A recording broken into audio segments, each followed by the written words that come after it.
name is Rebecca Moritzky. I've been with the Lakewood Symphony, I think it's been almost 15 years. I started by subbing and then ended up becoming the principal harpist, so I don't remember exactly when that first concert that I played was, but I've very much enjoyed being both a harpist here as well as the principal harpist. The harpist, I think it's a really cool instrument. Of course, I'm a little bit biased. I did have to buy a bigger car in order to play this instrument, but other than that, it's a pretty unique instrument in how it works. It's in some ways very similar to the piano, but in other ways it's very different. It actually has pedals, which help change the key.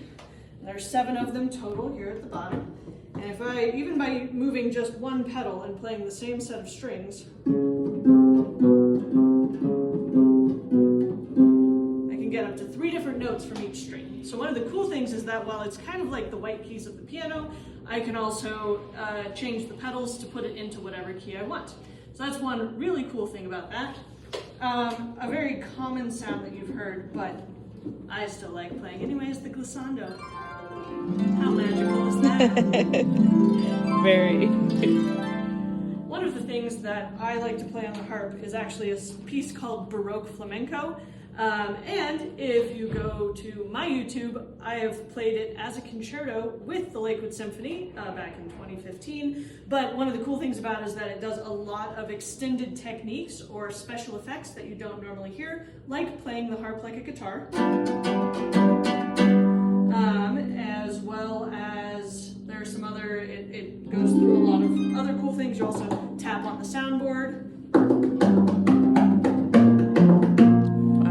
So between that's one of the things that shows a lot of the aspects of the harp you don't normally get to hear, as well as the harp actually needs to be amplified in order to play that concerto.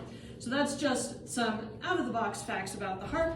Beyond that, you get to hear a lot of cool harp stuff throughout the orchestra. Harp doesn't play on every single piece because it didn't get into the orchestra as a main instrument until the modern harp that we have today with the pedals.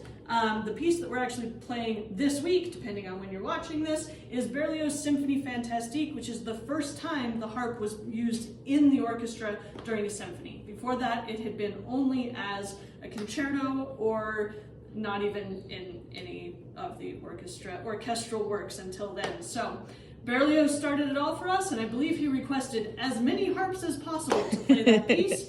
And it's great because we play exactly 1 movement out of the 5. So even then, he still decided to sprinkle us in, and that was it.